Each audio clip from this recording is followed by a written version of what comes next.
You ask Tiger to solve. This deals with linear equations with one unknown. The final result is a equals -5.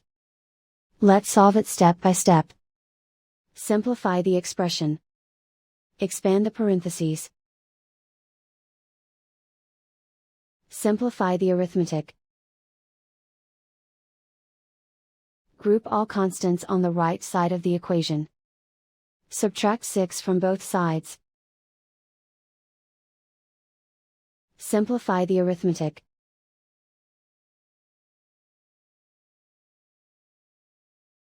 Isolate the a. Divide both sides by 1.2. Simplify the arithmetic.